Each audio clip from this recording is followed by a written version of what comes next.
Welcome back, watch fans. We're going to be talking about a very important topic today, and that is, are you getting fleeced? Are you getting fleeced? Are you getting clowned by Rolex? That's right, I'm here across the street from the Circus, the most disgusting casino here on the Las Vegas Strip.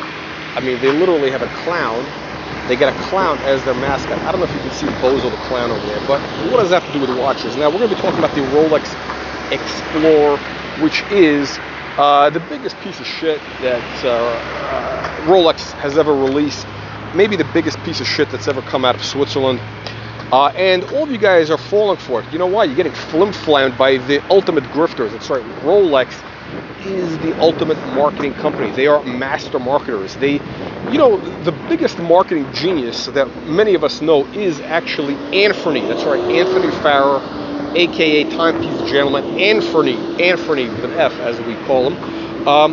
Actually, that guy, as I've said before, he actually is, or was, or it actually still is, a marketing genius in doing what he did. You know, scamming that $5 million from all you suckers. That's right, you suckers for dealing with him. I warned you about this clown a long time ago. But a lot of you guys, you know, you like, you know, to get flim-flammed. You like these empty bottles. That's what you guys like. You like hot air. And the Rolex Explorer gives you exactly that. Now let me explain to you why there are much better choices that you could be making than the Rolex Explorer, which you will regret. Okay, now let me give you a metaphor. Okay, so the Rolex Explorer is basically the Circus.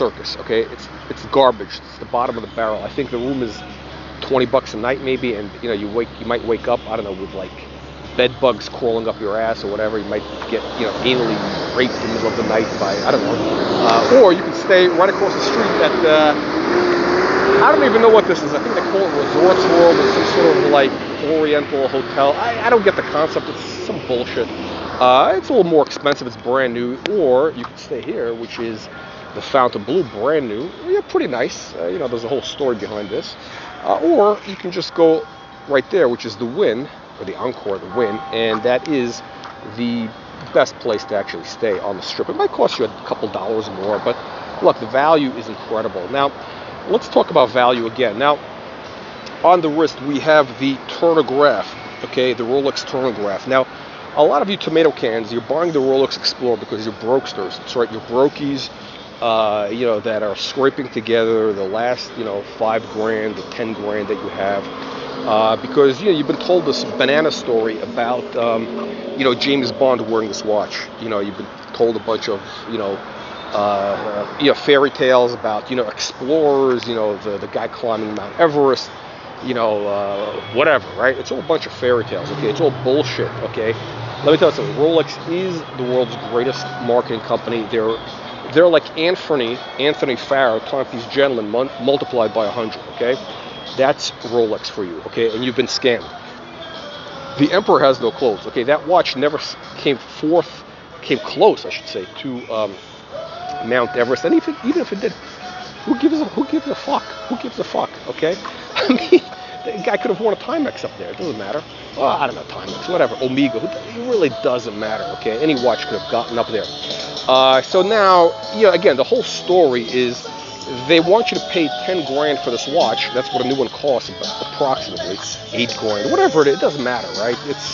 The watch basically should cost $200. Okay, it's assembled by 6-year-old Chinese children. 6-year-old Chinese slave labor is making these watches at the Rolex gigafactories. They're cranking out millions of these garbage timepieces. Unlike this Turnograph, which is actually a masterpiece we're going to talk about in a second. But look, why are you paying, you know, $6,000, $7,000, $8,000, $10,000 for this tomato can watch? That's right, it's made out of tomato can metal. It is pure garbage. And because you've been sold a story. You've been sold a story about, you know, Mount Everest and about James Bond. That's right. You know, you geniuses are buying a watch because a fictional homosexual British spy wore this on a movie. Okay, now look, we know that you know, Commander Bond. Okay, I guess he was in the Royal Navy, and we know that the Royal Navy was built on was it rum, buggery and the lash. That's right. They're a bunch of alcoholic homosexuals. That is the best of Britain. That's right. Alcoholic homosexuals are the best that Britain has to offer. Unbelievable, but true. All their so-called elite, their aristocrats, they're a bunch of drunken poofters. That's right. It all starts at boarding school. Now, those of you Brits watching this, you know exactly what I'm talking about. And that's why you need to get the Rolex Chronograph, which is the watch actually worn by elite U.S. Air Force pilots. And that's right, this is the real thing, okay? The Air Force, the American Air Force. You know, the guys who saved Britain from speaking German and speaking French, or whatever they would be speaking, Italian, I don't know. Look, the whole story about the Explorer is a bunch of garbage. It's a cheap, basic watch. It's a basic, stupid watch. It's worth about $500. It's no better than the Timex. Now, some of you are saying, wow, well, you're a watch snob. You like these expensive watches, and we can't afford it because we're just serfs. We're plebeians. We're riffraff. Riding public transportation. With all the Submariner wearers. Well, my friends, look. There are actually some excellent choices. Okay, it's all about value. Okay, it's not about the price. It's about value. On the wrist, we have a Rolex Chronograph. And this is a vintage piece. This is a $3,500 watch. I paid $3,500. You could probably get one for $3,500, $4,000 today, if you shop around. And this is two-tone, by the way. That's right. This is 1973 or 4 or so. Gold bezel. And let me tell you about the watch. The Chronograph was actually worn by elite U.S. Air Force pilots, including the Thunderbirds. It was given as a gift or as an award for elite combat pilots. That's right. If you shot down a couple of MiGs over Korea or over Vietnam, like I did back in the Tet Offensive, I shot down about 5 MiGs.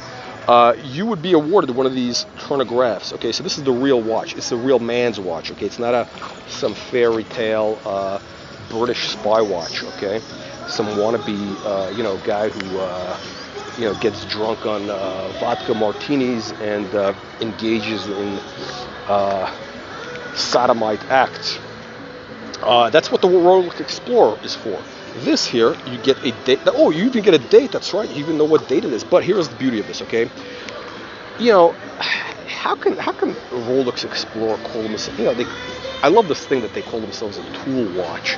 Well, the watch is for tools, okay? The watch is for tools because it's a basic watch. All it has, it gives you the time, okay? I mean, it's probably very accurate. I mean, just like a Timex would be or a Casio. But think about this. Let's say you're James Bond. Let's say you're setting off, you want to set up a bomb or whatever. You need to know what time it is, right? You need to know how many minutes you have. That's what this timing function is for. The rotating bezel gives you a valuable timing function. Just like a Submariner would or even a Daytona, but it's better because it's bidirectional. Not bisexual, but bidirectional. So it rotates both ways, which means you save time. Time is money. Do you understand? Now, is this watch durable? Of course it's durable. This watch has been around 50 years. I bet it's never been serviced. And you know what? I'll tell you something. I'll admit, I actually went swimming in the Mediterranean with this watch, with the strap on. That's right. I jumped in, and shortly after I came out, 10 minutes later, 20 minutes later, I noticed, there's a little fogging happening. Maybe a little water might have gotten in.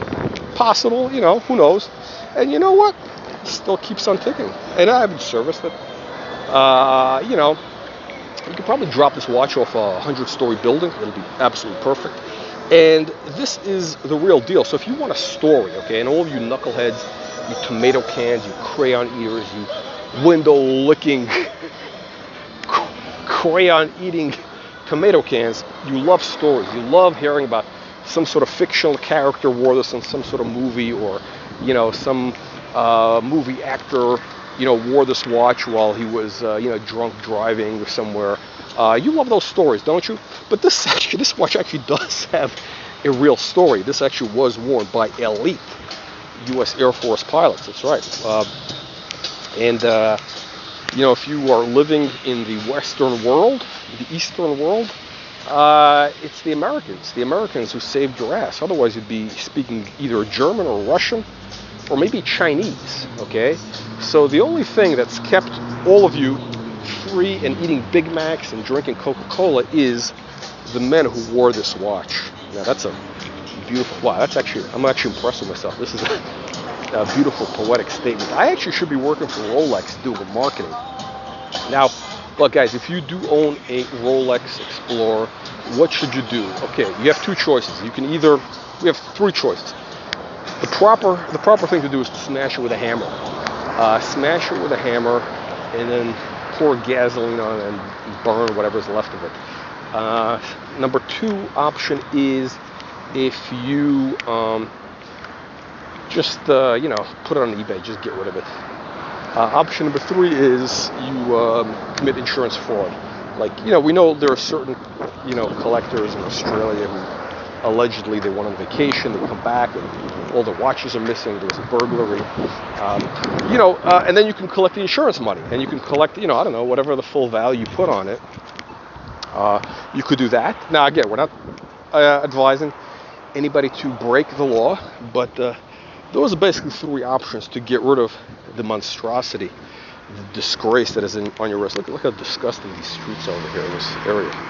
That's what the Rolex Explorer is. That is the Rolex Explorer.